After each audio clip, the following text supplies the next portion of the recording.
car tu es Dieu,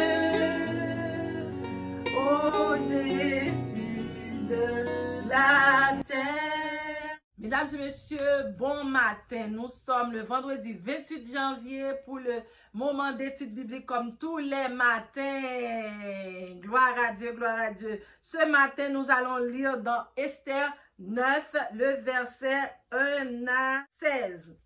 Puisque demain, on fera un autre et après-demain aussi. Donc, Esther 9, le titre c'est « Vengeance des Juifs ». Donc, je lis pour vous. Au 12e mois, qui est le mois d'Adar, le 3e jour du mois, jour où devrait s'exécuter l'ordre et l'édit du roi, où les ennemis des Juifs avaient espéré dominer sur eux, ce fut le contraire qui arriva. Les Juifs dominaient sur leurs ennemis. Les Juifs se rassemblaient dans leur ville, dans toutes les provinces du roi d'Assyrie pour mettre la main sur eux, qui cherchaient leur perte. Et personne ne put leur résister, car la crainte qu'on avait d'eux s'était emparée de tous les peuples. Tous les chefs des provinces et les satraches, les gouverneurs, les fonctionnaires du roi soutenaient les Juifs à cause de l'effroi de leur inspirait Mardochée. Car Mardochée était puissant dans la maison du roi et sa renommée répandait dans toutes les provinces parce qu'il devenait de plus en plus puissant. Les Juifs frappaient à coups d'épée tous leurs ennemis, ils tuaient et ils les firent périr, ils traitaient comme il leur plut ceux qui leur étaient hostiles. Dans Sus, la capitale, les Juifs tuaient et firent périr 500 hommes. Ils égorgeaient Pachada, ils égorgeaient les 10 fils d'Aman, l'ennemi des Juifs. Mais il ne mit pas la main au pillage, Ce jour-là, le nombre de ceux qui avaient été tués dans Sus, la capitale, parvint à la connaissance du roi. Et le roi dit à Esther, les Juifs ont tué et fait périr dans Sus, la capitale, 500 hommes et les 10 fils d'Aman. Qu'aurait-il fait dans le reste des provinces du roi? Quelle est ta demande? Elle te sera accordée. Que désires-tu encore? Tu l'obtiendras. Esther répondit, si le roi le trouve bon et qu'il soit permis aux Juifs qui sont à Sus d'agir encore demain selon le décret d'aujourd'hui, et que l'on pende au bois les 10 fils d'Aman. Et le roi ordonna de faire ainsi, l'édit fut publié dans Sus. On pendit les 10 fils d'Aman et les Juifs qui se trouvaient à Sus se rassemblaient de nouveau le 14e jour du mois d'Adar et tuaient dans Sus 300 hommes, mais il ne mit pas la main au pillage.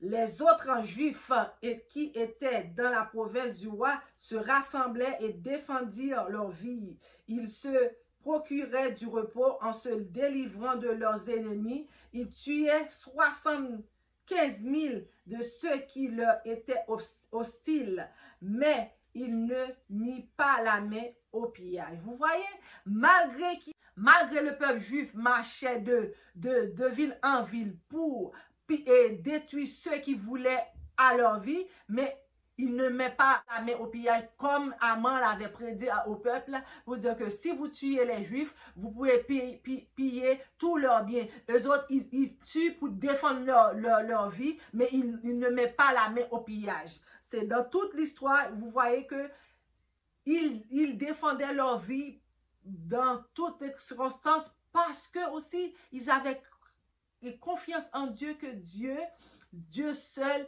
peut les délivrer de n'importe quelle circonstance. Dieu leur a dit, allez, courez, allez, défendre votre vie, je suis devant vous, marchez derrière moi, je vais vous aider à sortir de ce mauvais pas-là victorieux. Donc c'est ce qu'ils ont fait, ils sont partis aller de ville en ville, aller détruire ceux qui étaient hostiles à eux. C'est pas ceux qui cherchaient pas la guerre, ceux qui cherchaient la guerre contre eux, ils les détruisaient parce que la main du Seigneur était avec eux.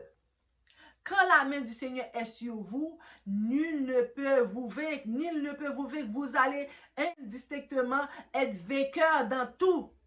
Vous allez être vainqueur dans tout. Donc, laissez la main de Dieu vous guider dans n'importe quelle circonstance. Je vous le dis, c'est l'histoire qui le dit. Le Dieu était là pour eux, il les guidait pas à pas. Donc, dans chaque combat, dans chaque ville qu'ils passaient, ils sortaient gagnants parce que Dieu était là pour eux. Dieu était là avec eux, pas pour eux, mais était là avec eux, était là dans le combat avec eux. Donc, si vous laissez Dieu prendre le combat pour vous, le combat de votre vie, je ne sais pas, ça peut être un combat de maladie, ça peut être un combat de la mort, ça peut être un combat de travail, ça peut être un combat de résidence, ça peut être un combat de maltraitance au niveau de votre foyer, au niveau de familial. Si vous laissez Dieu prendre ce contrôle-là pour vous, vous allez voir comment vous allez sortir gagnant. Vous allez obtenir votre résidence cette année même, en 2022.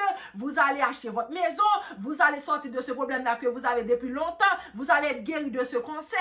Vous allez être guéri de cette maladie. Vous allez être guéri de plein d'autres maladies qu'il ne peut même pas encore déclarer sur vous. Si vous laissez le Dieu prendre le contrôle de votre vie. Amen. Aïe, aïe, aïe, aïe, aïe, mon Dieu.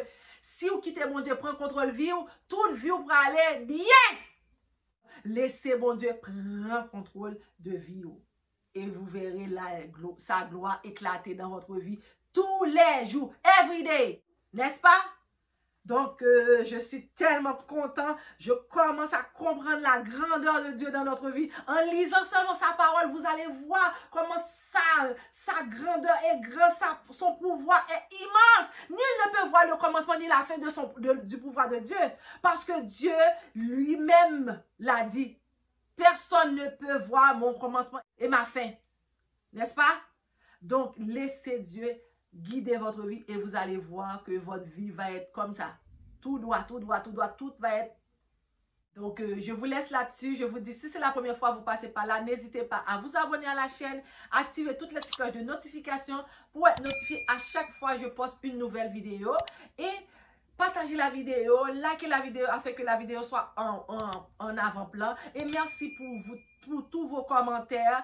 J'apprécie tous les matins quand je publie les vidéos, quand je monte sur YouTube, que je vois vos commentaires. Ça m'aide beaucoup. J'apprécie. Continuez à me laisser les commentaires. Continuez à m'encourager pour que je puisse continuer à faire ce travail que j'aime grâce à vous. Donc, je vous laisse. Je vous fais de gros bisous.